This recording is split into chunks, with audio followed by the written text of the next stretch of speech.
Perfect. All right. Okay. Perfect. Yeah. So my sense, how do we do this right?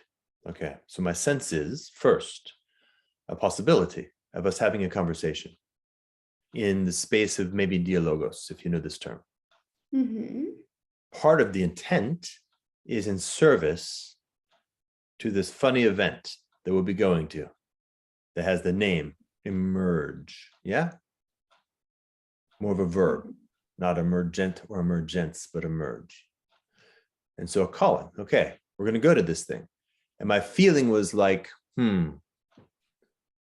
how do we begin the process of participating in the Hawaiian would be the hui, or the calling of that thing, without, for example, waiting for an artificial starting gun that says, now you're here, right? Which is already the problem. Already, if you have a mindset that something like emergence has a clear boundary of beginning and ending that is defined by things like we're all in a certain container, you're already off the track. So, and I don't remember exactly what the context was. I actually asked Thomas Bjorkman to recommend someone for me to speak with. He recommended you, and I said, someone I don't know. And he recommended you. And then I know you. So, okay, even better. Positive surprise. But then I got a chance to watch your video, Social Imaginary, and felt a little bit intimidated by the quality of your production values, by the way. Very nicely done. Really? Yeah, good done. Good work. Oh, yeah, it feels so like vintage for me, and like just a very like old like aesthetic. You cool kids, I can't keep up. Yeah, cool. Yeah, but thank you. Vanessa was watching it over my shoulder, like, doing her thing and kind of peeking and going, very nice. She wanted to see how it ended. This is good. Oh, and this was, who was it? My wife. Oh, your wife. Oh, cool. Yeah. The artist formerly known as Vanessa Mimas. Look her up. You should. There'll be some interesting things that'll happen. Yeah, Vanessa. I'm gonna write it down actually. Vanessa Mimas. Mimas. Miemis. Yeah. Okay. So.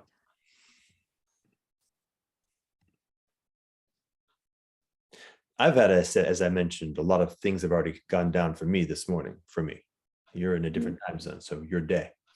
Yeah, I've had a full day. So I'm like all loaded up with all kinds of stuff. But I also don't want to kind of go running out into the space like a horse that doesn't know how to ride properly. So maybe slow down a bit for me.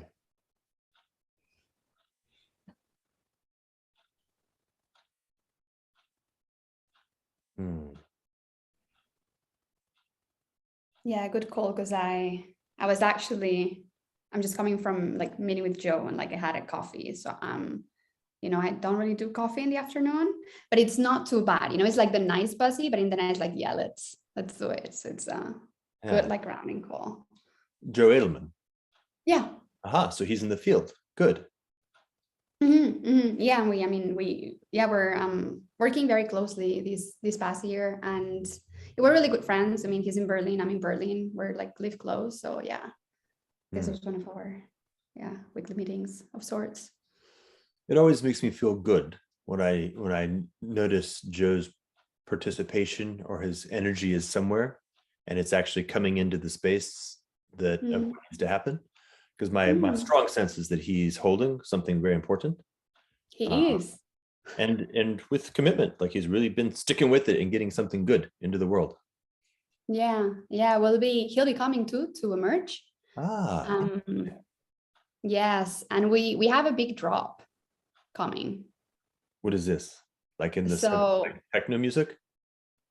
No, well, I'll make I always make the analogy. But it's actually good that you watch the video, because Joe's work, and Joe's work works very much on systems, and my work was in the imaginary and social myths.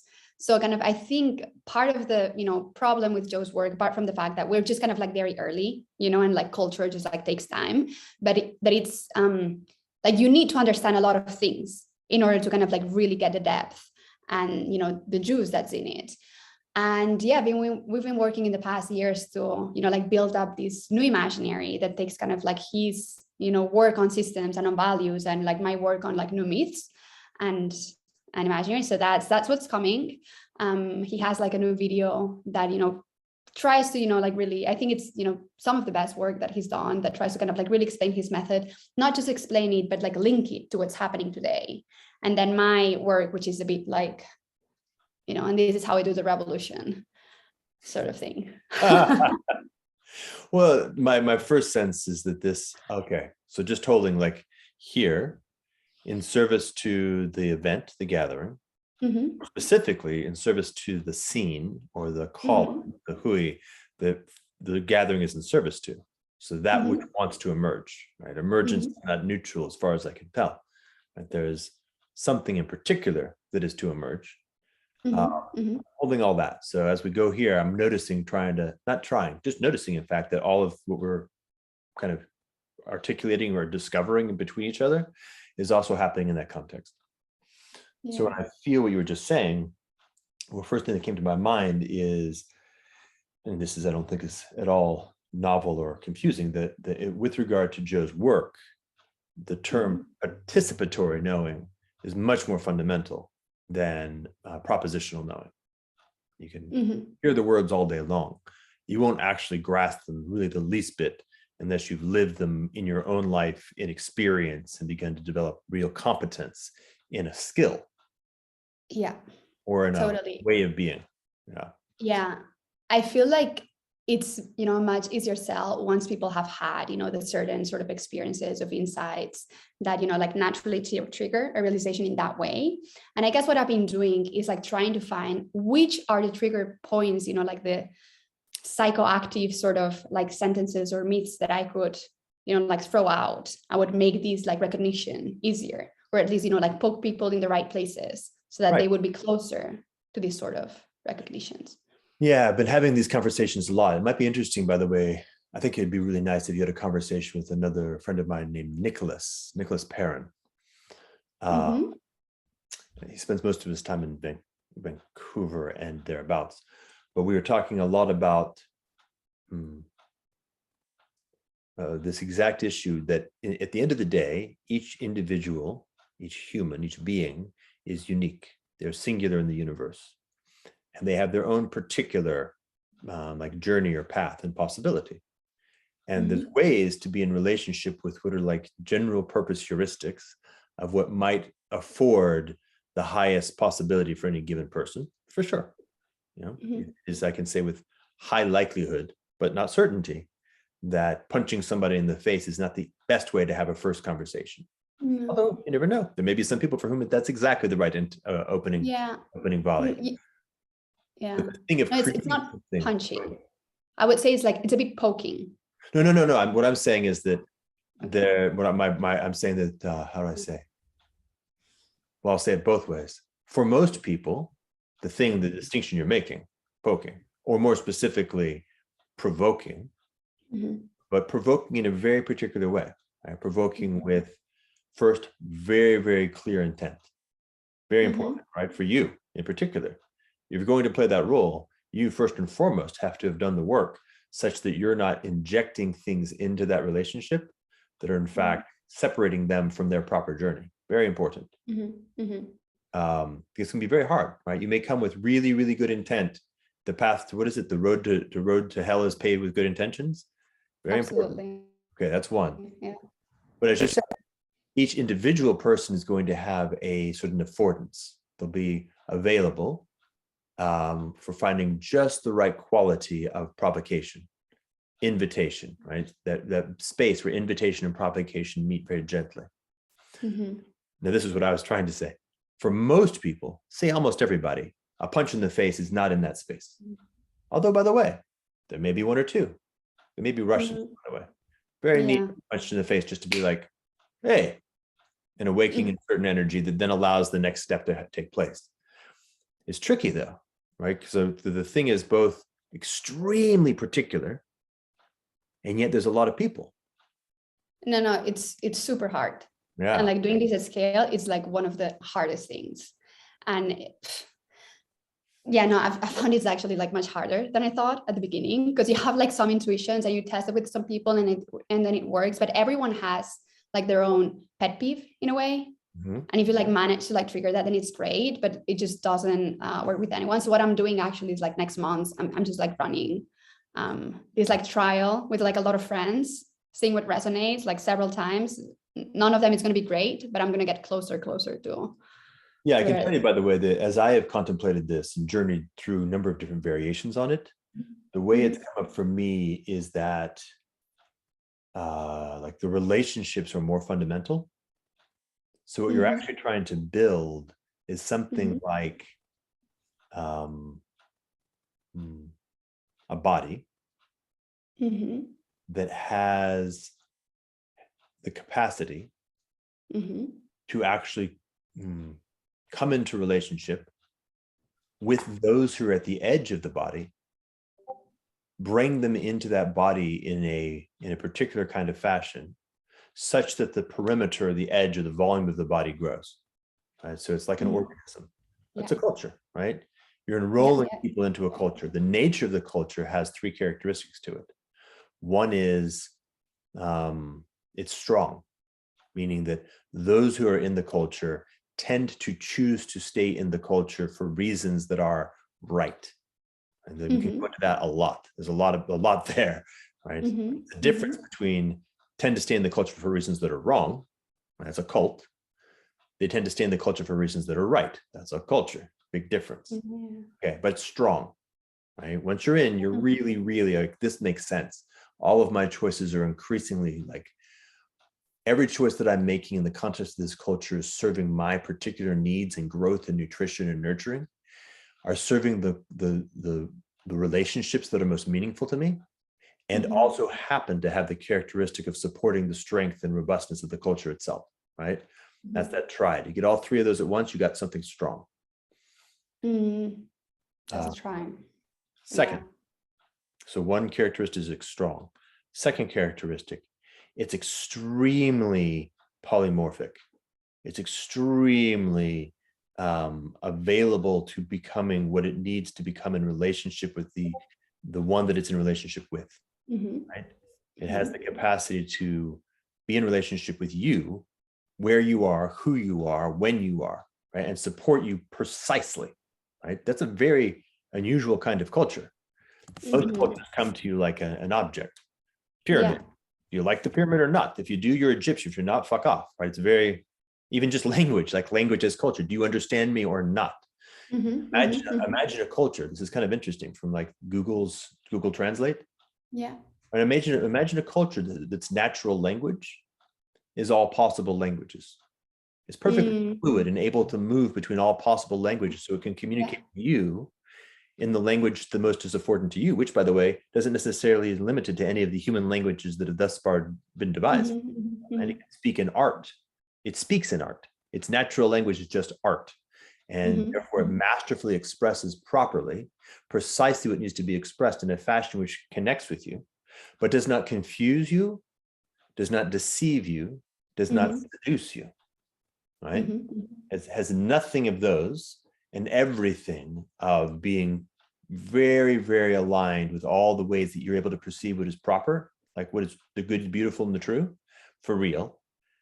And therefore is able to orient you to the choices that are in fact most in alignment with you, right? Your journey. It brings you on your journey, not a journey or the journey, but your journey. Okay, that's the second. Very, very bespoke, very strong, very bespoke. And then the last bespoke and polymorphic. Yeah, bespoke and polymorphic. Yeah. Funny. I remember I realized I worked with John Robb like in maybe 2006. We wrote something. I think it's called either the Prolagomena to Any Future Politics. I think that a very nerdy and sort of Jordan 2005, John Robb 2005 version that has a lot of these characteristics. Oh, really? Like choice, for example. Like there's choice. Oh, choice. Yeah. To participate comes from a place of what I coined joyful consent. Not just consent, but even joyful consent. It's the aspect of yourself that is simultaneously saying yes all the way. And it's a really good thing for you that you're saying yes all the way. Like your whole being is actually uplifted in saying yes. And then the third, right? The third characteristic is that in principle and in geometry, and I'll get to what I mean by that, it actually can connect with everyone. And so there's no particular limit to its capacity to scale, to grow, not scale, but grow. It has a limit. It has no particular limit. It's underlying intrinsic, the way that it's actually designed, what is its structure. It has actually even better, it has a synergistic characteristic.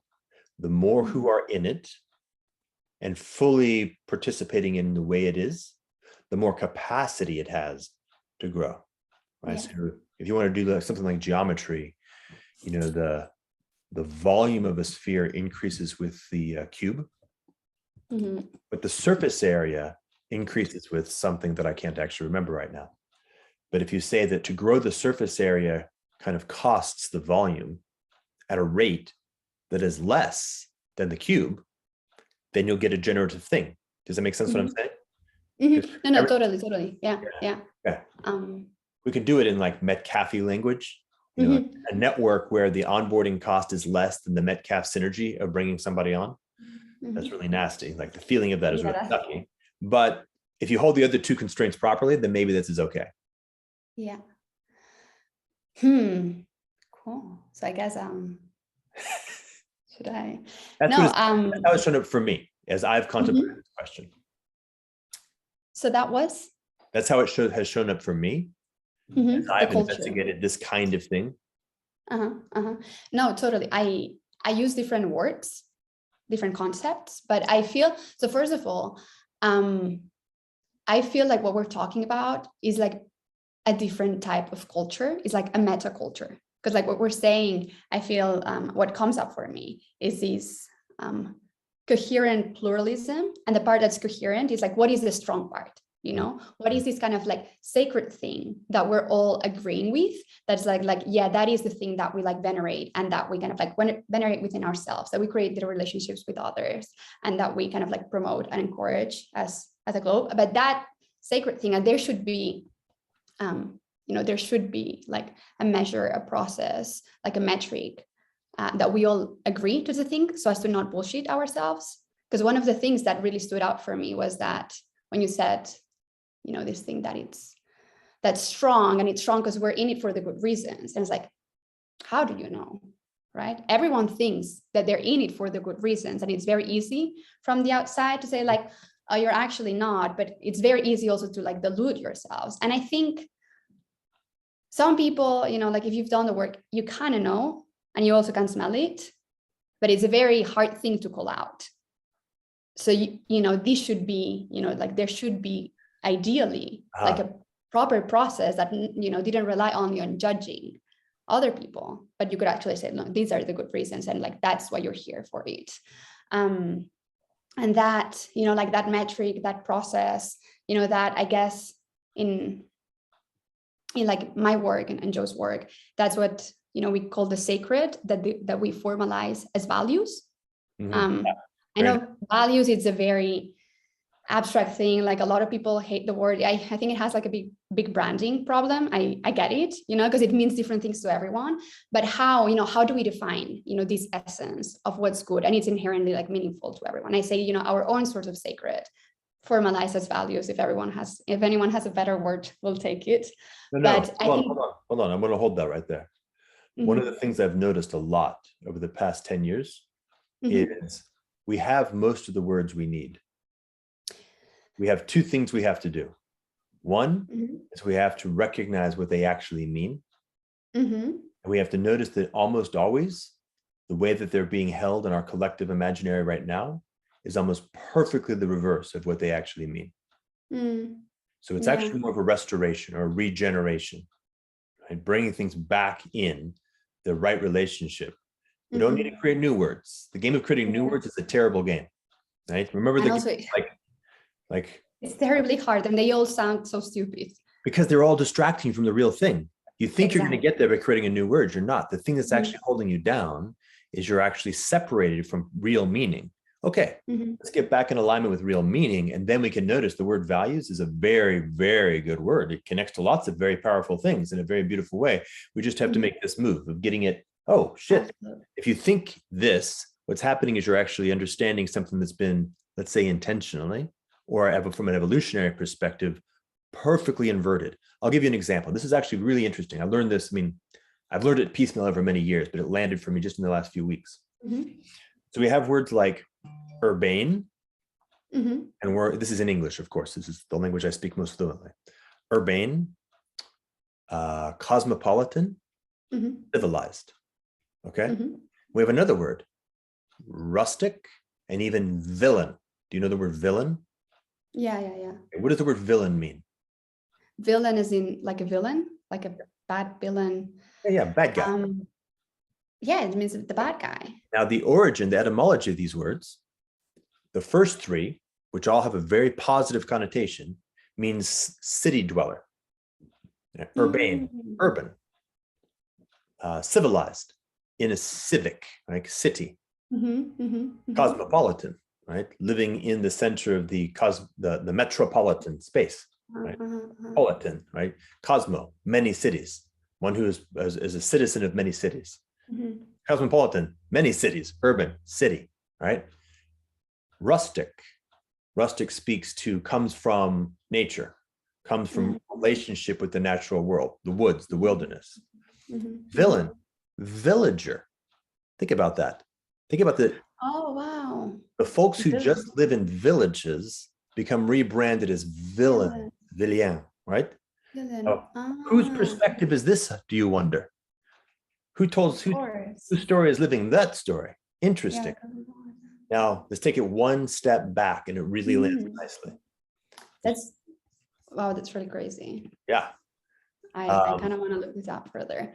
Yeah, no, and this is actually like a very good point, because I usually, when I talk about values, I feel like I have to do this like little intro where I apologize for the use of the word, because people sometimes like get really triggered by it because they associate it with this kind of like very vague and vacuous corporate value board that essentially means nothing. But that's essentially like, that's such a visual representation of the problem that we're dealing with. Yes. That we just made meaning, which is made, like the monster thing, absolutely like a corporate, board, like shallow thing. And that is a problem with values. Yeah.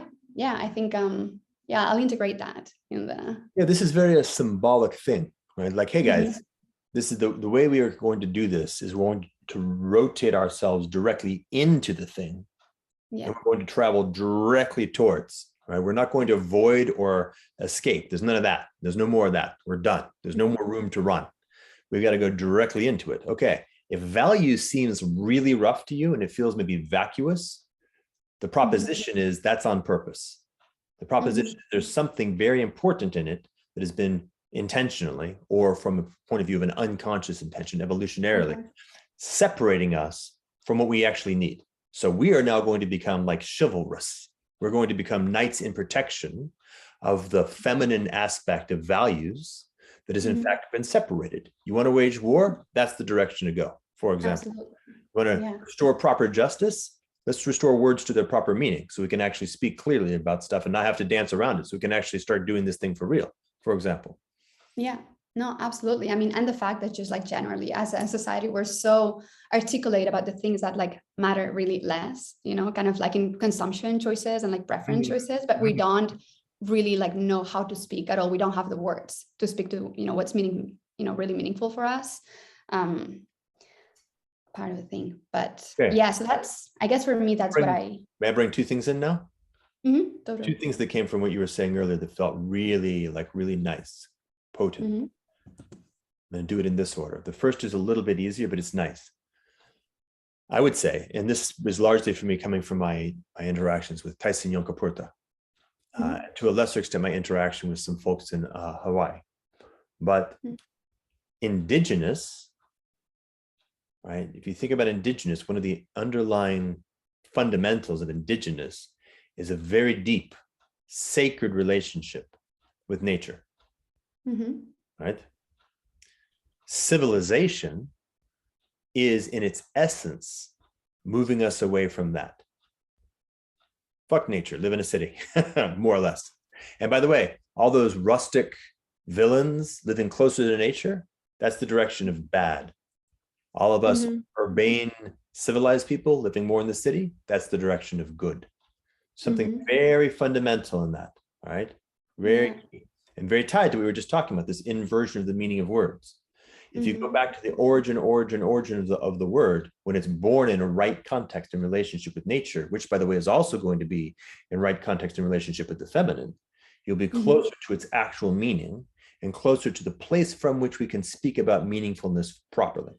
Mhm. The more you're using the words that have been manufactured for mass consumption in the commercial marketplace of the civilized, the more you're separated from nature, the more you're separated from the feminine, the more challenge you'll have in speaking in anything vaguely like meaningfulness.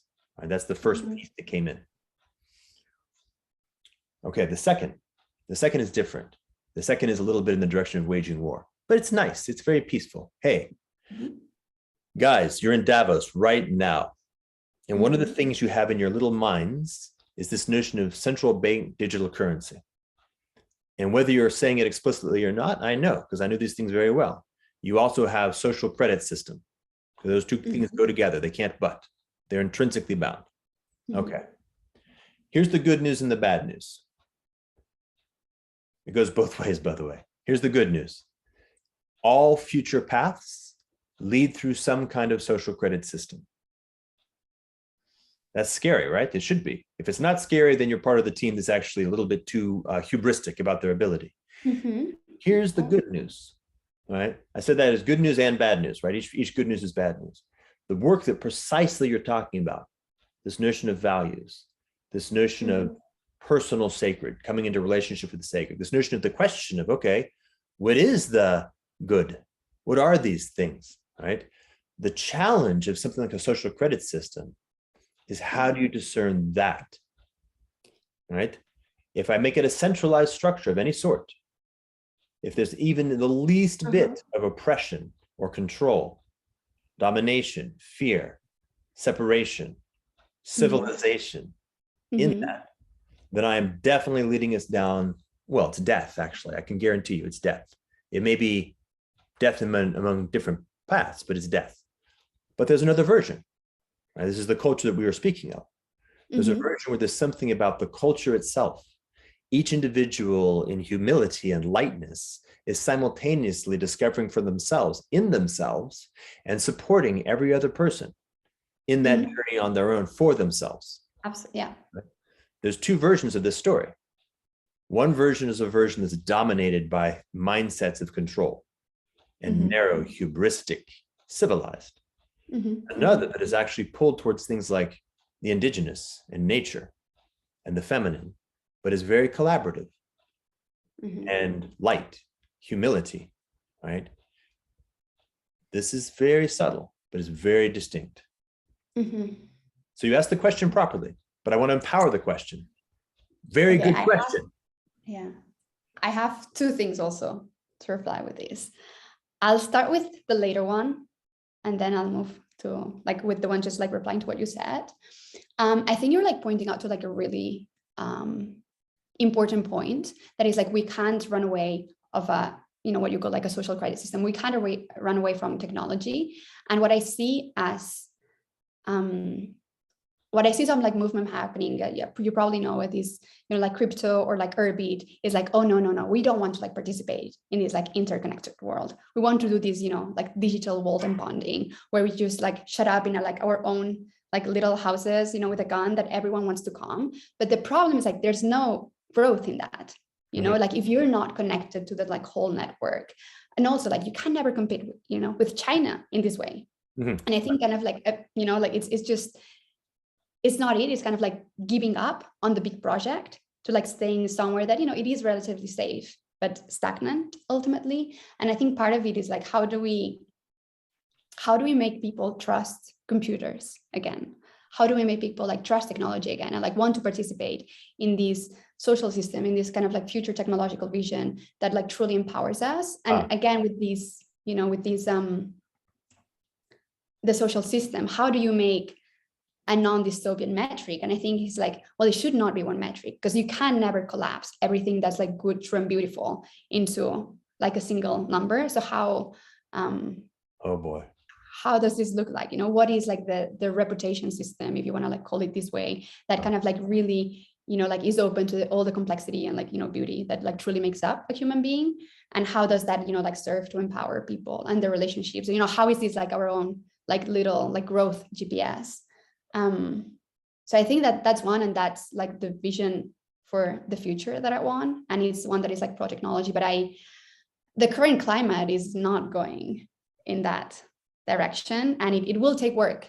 It will take like a lot of work, both on the technological end and on the propagandistic end. There's actually a slightly different word for it.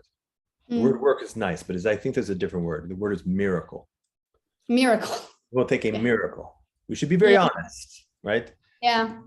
The current trend is not just not going in that direction. The current trend is radically massive. It's a miracle. It will take a miracle. Okay, fair enough. But miracles do happen. Miracles do happen every now and then. Yeah. So obviously, there's a universe. Yeah, modernity was a miracle by all accounts. So yeah. Okay, so hold on. There's a few things. It feels like actually slowing down and closing in on stuff. So when you invoke the good, the beautiful, and the true, as it just turns out, this is a contemplation that I was invited into yesterday and have been engaging in substantially for the past 24 hours. So maybe I can share some of the output of that, because I think there's some things that are good and beautiful and true in that contemplation. And then the other one, this notion of metric. Okay. Metric. All right. So for the notion of metric is bound mostly to the notion of true. And there's something distinctly, how would I say? Stinky, maybe that good. Profane, that's not bad. It'll screw you, that's another good one. If you hold too tightly to metric. Yeah. So we will say like this: we don't want to make people trust technology. We want to make technology trustworthy. Different idea, right? Coming from the center of the thing and coming up. How do we constitute a context that intrinsically the generator function gives rise to collections of people, generator function, that produce wholesome technology, right? Think about that stack. Go all the way down, right? How do we create a culture? How do we co-create a culture in relationship with the sacred nature and each other? Co-create a culture, a generator function of generator functions that gives rise to collections of people, generator functions, that themselves cultivate wholesome technologies, right, that are then trustworthy. If we get there, the problem is solved. We have trustworthy technologies. People will trust trustworthy things if they are not themselves panicky, right? So you've got like the folks who want to have their fortress and their guns. They're perceiving something quite rightly. They are surrounded by a tremendously untrustworthy world. Absolutely. And fuck it. I'd rather be in my fortress with my gun and have some chance than be just screwed by default. Your critique is correct, though. Hey, if you're all alone in your fortress with your gun, it's really just a matter of time. You will lose. You've just bought a little bit of time. Don't feel so good about yourself. But your instinct is very good. Let's bring that instinct into something that has greater capacity to really support and honor your values. Okay. And now here, good, beautiful, true. Is this okay? Yeah, totally. Yeah. All right. So the first kind of question, the koan, is something like, what is the opposite? Let's go with beautiful, since I'm talking to you. So the opposite of beautiful. An easy answer might be ugly. But then we notice, no, too easy. Obviously, ugly is not beautiful. That can't be it. That can't be the opposite of beautiful. And in fact, when we notice the notion of ugly, we notice a couple of things. One, to the degree to which we are properly noticing that something is ugly, is actually using the essence of beauty to support us in moving ourselves and or the world towards what is right. Actually, ugly is a partner of beauty in that sense. Here's the other one. Let's say we think that something is ugly, but in fact, it is both beautiful, good and true. You know the story Cyrano de Bergerac? You know this story? You know the story of? Cyrano de Bergerac? No, I don't think I do. Less obviously Beauty and the Beast. It is a person, in this case, a man, who is ugly physically, but his heart is noble, right? And he speaks poetry that is both beautiful and true. Speaking. The woman, if she sees him, she'll go, ugly, won't touch. But when she feels the truth, and she feels the nobility, and then she sees him, it awakens her into a deeper insight of her own nature of beauty. She is actually attached to superficiality. She's been taken away from a true perception of beauty by her own superficiality. So there's a deepening. Right? So ugly is actually very powerfully in relationship with beauty. The opposite of beauty is that which most perfectly, closely simulates beauty. It actually participates in all of the characteristics of beauty, except the most fundamental. Something like seductive, alluring, right? You see a thing that is so fucking beautiful. In John Vervaeke's words, super salient, but not relevant. Everything in your system that is attuned to beauty is suddenly in love with it. It cannot help but be attracted to it. And it takes you completely off of the path. It is completely, it's a dissonant satisfier. And it separates you from what is in fact what you need. That's the opposite of beauty. Okay, productive is good. We're going to have to get to truth because truth is embedded in the fact that we're speaking in language. So we'll get there. Good, shifting it to good. And good is actually something about the notion of wholesomeness. It's actually speaking very much to the notion of relevance. Right? I eat good food. What happens? It's nutritious. It's healthy. Right? It's healthful. It's healing. It's wholesome. It brings me into a deeper level of integrity in myself and in my capacity and in my relationship with the world and with what I value most. It connects me with my values, but empowers me to actually engage in my values. Right? The opposite of good is not bad. Right? Bad again, same thing, very easy. Right? I taste something that bad, whatever. The opposite of good is tainted. The opposite of good is something that not only, like, think about this. This is like the devil's bargain for your soul. I will give you all that you yearn for. I will enable you to have the capacity to satisfy all of your values. Everyone you love will live in joy and in beauty forever. In exchange, all I want is not just a sliver of your soul, not just a grain of sand of your soul, but the most infinitesimal of infinitesimal elements of your soul. The opposite of good is compromise. The opposite of good. The opposite of good is compromise. Yeah. What I hear, like the common thread of the opposites, they all revolve around deceit. For sure. Deceit is very much a part of the opposites. Exactly. It's like this obscuring of the thing that's there. First, in the beautiful one, I was thinking, okay, so if it's not ugly, I thought about it as death. Because it's, like nothing can like ever grow from there. And there's like no aspiration, kind of like no pool, no spark. Imagine that there was robots, but the perfectly simulated humans, so much so that no human could ever have a relationship with any other human. Every other human, what would happen? Death. The end of humanity. Barren. That's the opposite of beauty. Which, by the way, is something that our friends at the who are doing you call it social credit scores from the wrong intent, they seem to have a lot of that on their mind. Right? Virtual reality worlds and pharmaceuticals that are super salient to our system and separate us from life and relationship. This seems like a very, very evil impulse. Right? I'm using the word evil here, having studied these words very closely. Now we have to get to truth. Truth is tricky. Be very careful. Why is truth tricky? Because we're speaking in language right now. The instant you invoke even the notion of words, the true, the beautiful, and the good, as soon as you're operating in that space, as soon as you've been brought into that space, that frame, you're already on the wrong path. Truth, the opposite of truth, is something like disorientation or disempowerment or self-deception or self-sabotage.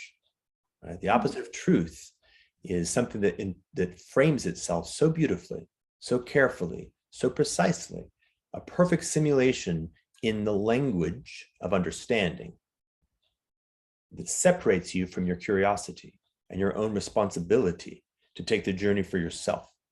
right? That's the opposite of truth. Very tricky business, that one.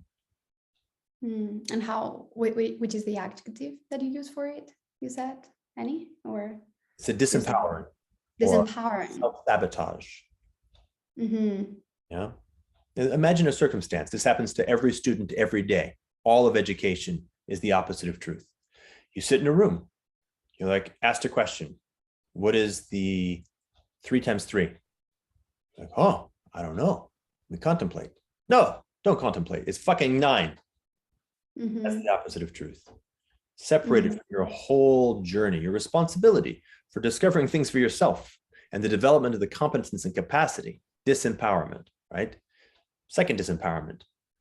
I'm separated from my power, and now I am attaching myself to authority that is telling me, and now I'm learning how to only be in relationship with something on the basis of enslavement. The opposite of truth is enslavement, right? The opposite of truth is willful enslavement. This is a very intense one.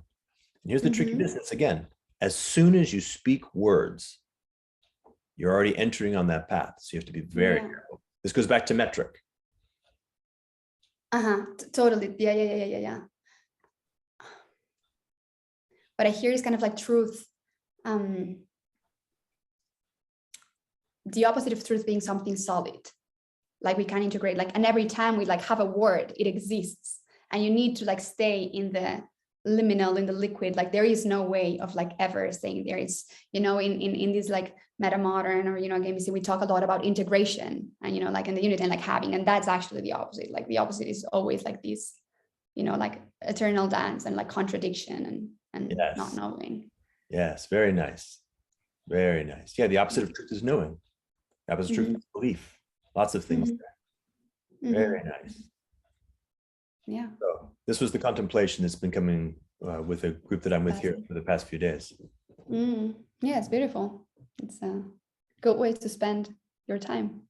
I hope I just spent your time on it. No, it is. It's happened in the space of joyful consent. Good, joyful consent and joyful contemplation. I will get back on one point though.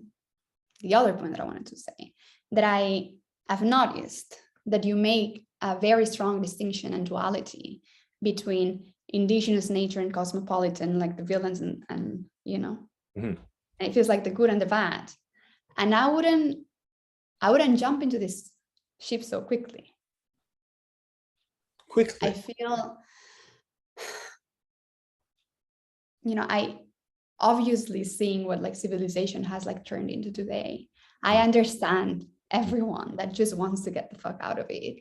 And I understand why we feel this like impulse of romanticizing nature and, like these reactionary dreams of like some sort of like return to a more pristine state.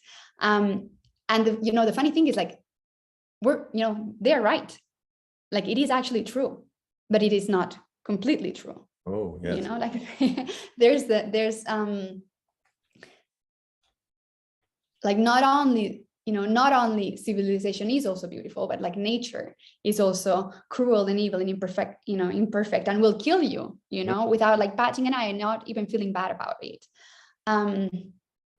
Civilization will oppress you really hard, but it will also try to like keep you safe.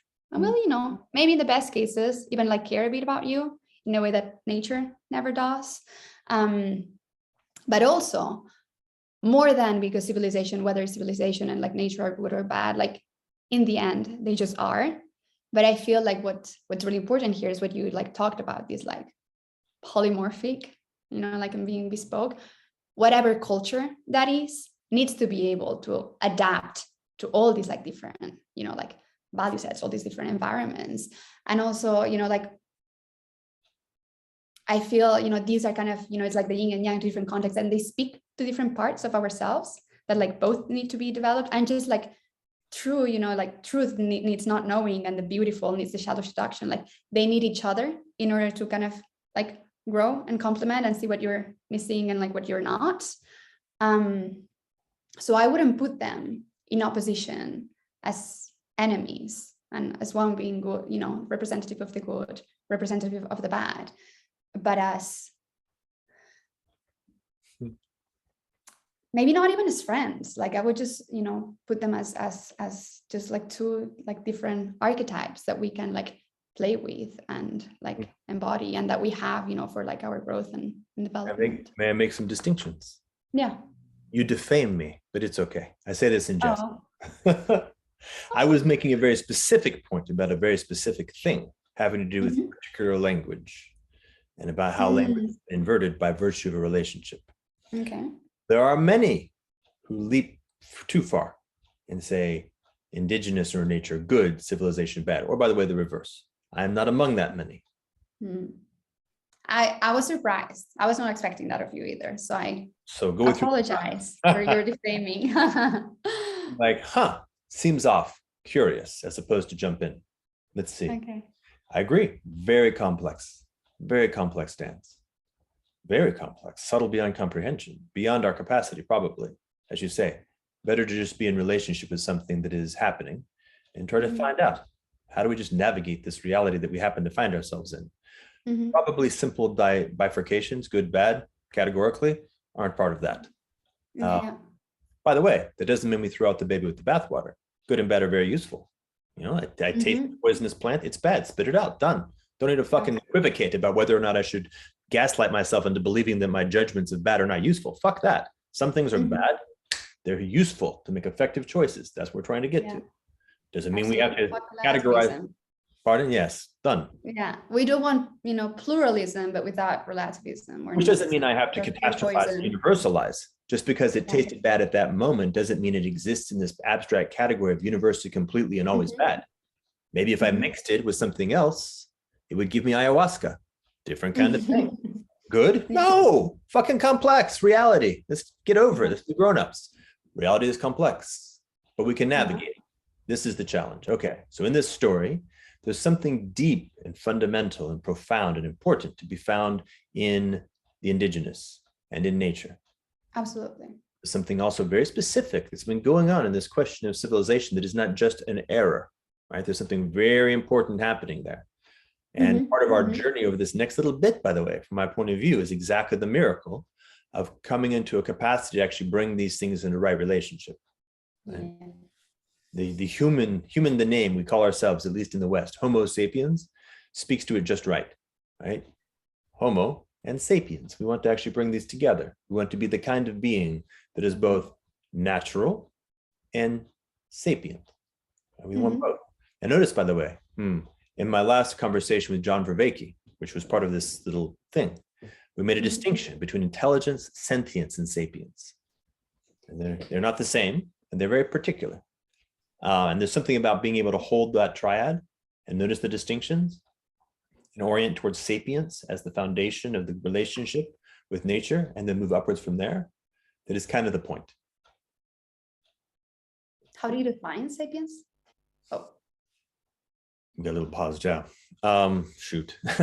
Unfortunately, in that conversation, I pointed out that people like Zach Stein and John Vervaeke and Greg Heinriquez and others are much more properly responsible, which is to say they have their vocation in life situates them better to name what you just said. And he did a great job. So ideally, watch that video. You'll have it better. But let's see if I can do not a terrible job.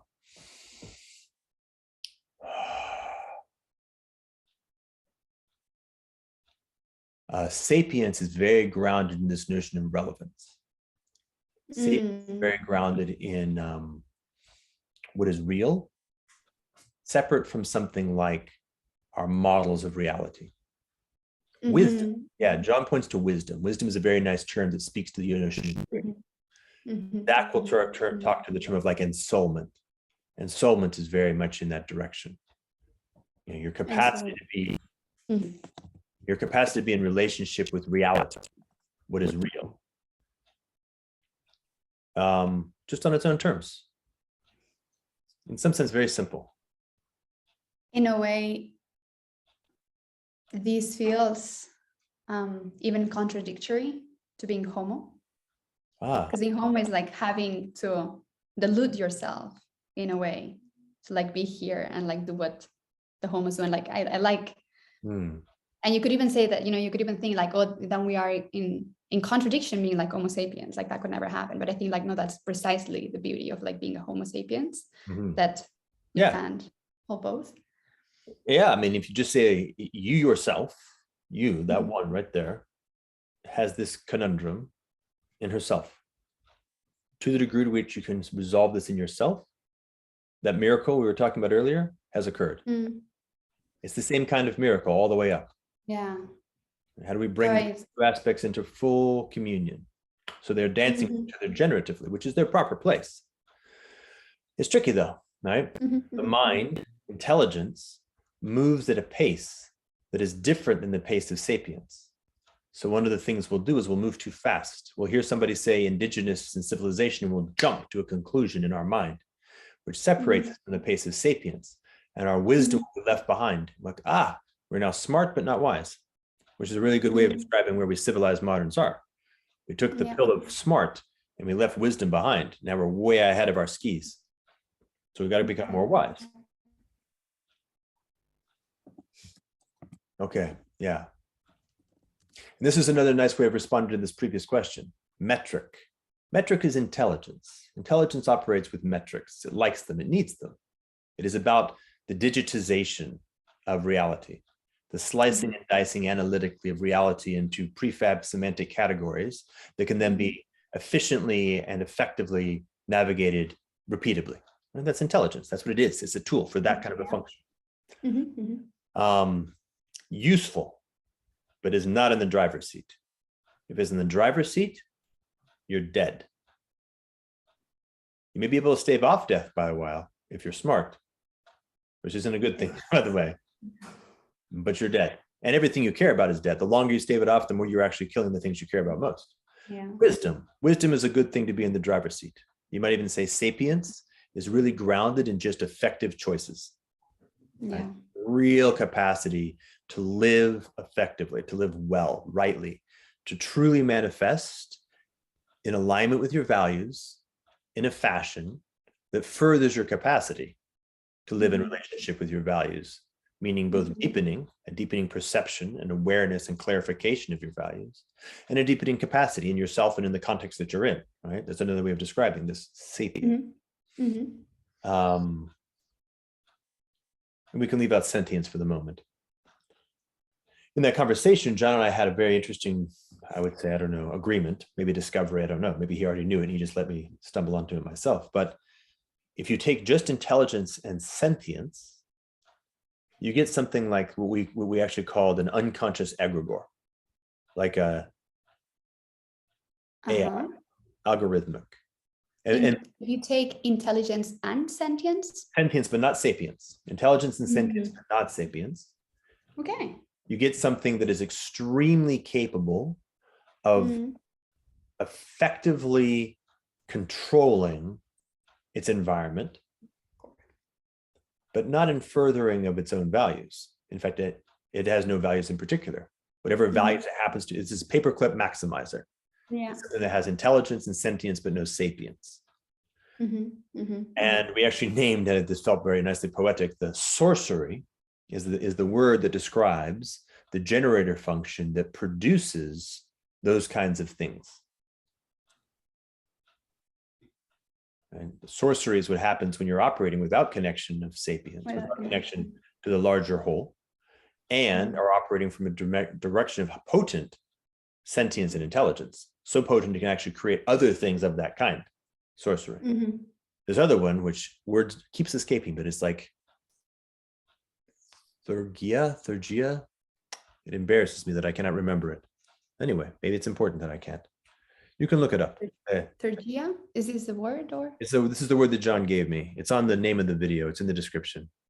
This speaks to the practice of what it looks like to cultivate and create Egragores, things that are operating the world with the appropriate capacity to address things like hyperobjects, but from a place of connectedness, from grounded in sapience, and then using sentience and intelligence, let's say properly or wholesomely. All right, so back in the triad of the good, the beautiful, and the true, in service to that, and very notably, not in service to its opposites. So we bring currency systems and social credit systems in the context of I will just look it up. It seems like I should do that. The word, yeah. I will make a wholesome use of trustworthy technology. This I'm at least for now. The word that was in the video is still the word. Yes. Okay, let's see. Edit video. All right, you ready?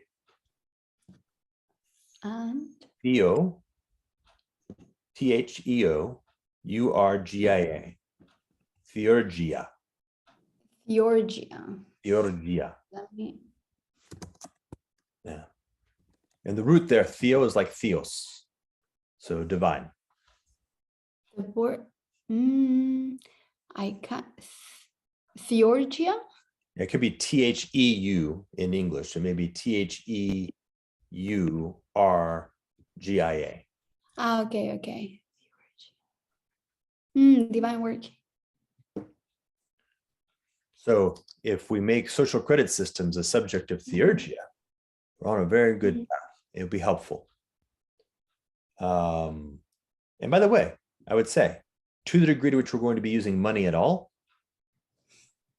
we're already dealing with an egregore of the sorcery modality, right? Central bank digital currencies and like our Bitcoin crowd. Hey, Bitcoin guys, money at all, if not cultivated in the space of Theurgia, is sorcery. You may think that Chinese style social credit systems are super bad, and you're right, they're super bad. But money's already the road to perdition. You're done anyway. It's just a different story. Theurgia. No, I mean, we're already in the paperclip maximizer. And the fact we're all paper clips, so we're close. We're like eyeballs on fake paper clips. Yeah. And it's funny because when I hear you, essentially what I hear is that,